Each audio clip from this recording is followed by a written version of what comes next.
I'm Greg Bloomfield, and I just want to talk to you about some of the issues that voters raise and why they think government isn't working too well. The thing I most commonly hear from voters in relation to politicians or government is they don't listen to us. They don't care and they don't listen.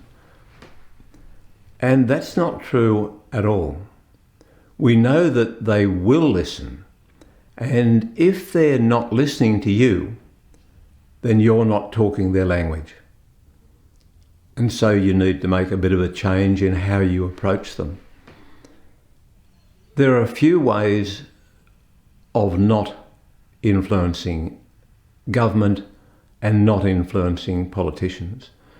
And the first amongst those is street demonstrations, where you get together with a group of people, you hold up a poster that says, "This is what I want and I want it now, and we demand that you act."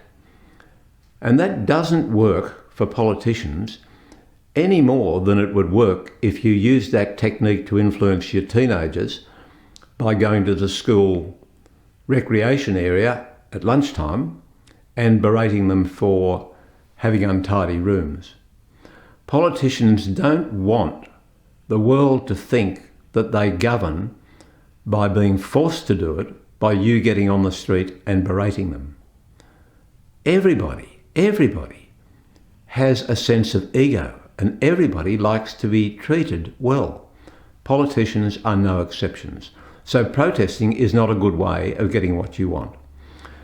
Often people go to their local member of parliament and feel that their local member is some sort of magician who can wave a magic wand and have government do anything.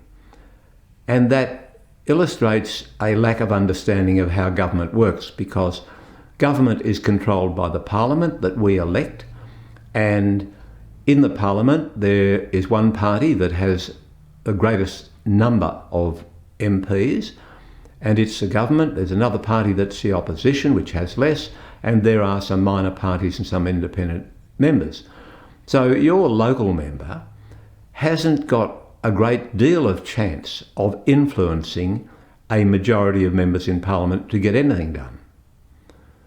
They can be quite good at fixing personal problems you have with the bureaucracy. But even then, we have found with important issues, like getting respite care for a relative or getting a hospital bed for a relative, people are far better by just asking every member of parliament. Your local member may not be interested in helping you, may not be interested in your issue, may not be able to do anything. If you go to all members of parliament, there's a great chance that you'll have success. The other avenue people often take is to go to the minister.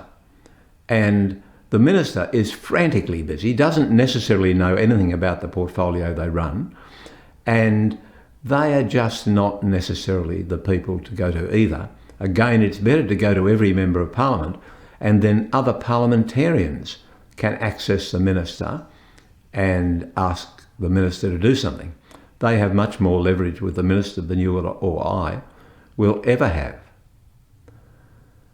So the next thing to do is use the right ways to approach politicians. And the first thing is to ask them all and give them a chance to help you. That's what a votogram does.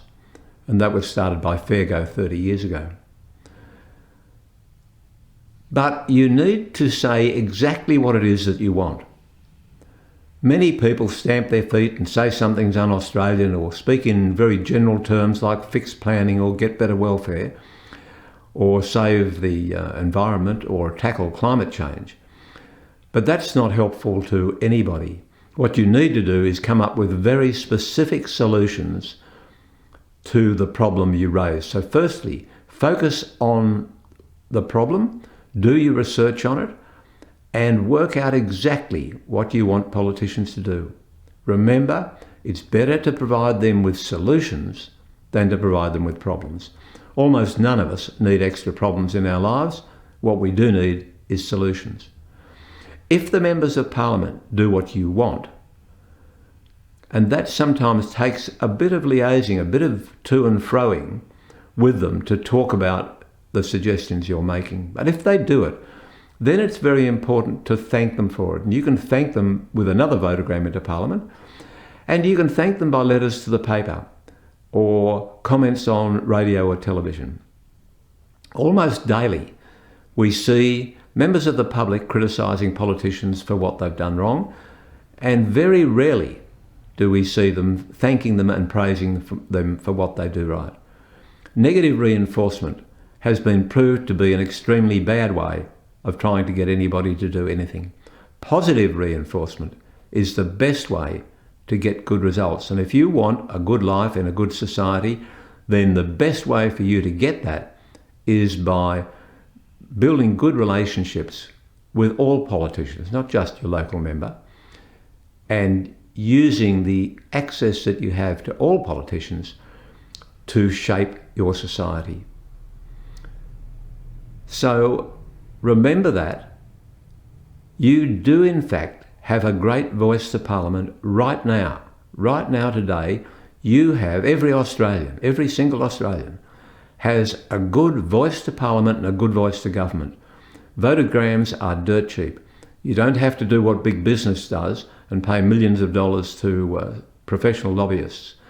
You can do it yourself through Fairgo and Voters Network and Votograms, and you will be staggered at the results. People ask, give us examples. During the telehealth thing, as COVID was being tackled, a medical practice contacted us to say their patients were not being covered by telehealth. One of the people in that practice sent a votogram to Federal Parliament explaining the need to improve telehealth. 2 days later, the Minister, Greg Hunt, came out and announced the change that they had suggested. You don't hear a lot about us at Fairgo and Votograms because we like to give the credit to the MPs, and frankly, our members of Parliament have been outstanding during the coronavirus crisis. Another example of one person getting benefit for the society is the voter who suggested to the New South Wales government that along with punishing bad drivers, they should reward safe drivers, and that has resulted in the Fairgo for Safe Drivers 50% discount on licence renewal that you probably are getting every time you renew your licence. So it works. You do have a voice. You have a voice to government. It's there today. You can do it. You can access it easily. All you have to do is remember Fairgo and Voters Network. If you want to learn more about how democracy really works, join Voters Network, because most people have a completely fantasy-based idea of how democracy works. I'll be back to talk to you about more aspects of democracy later on. Thanks for listening. Bye.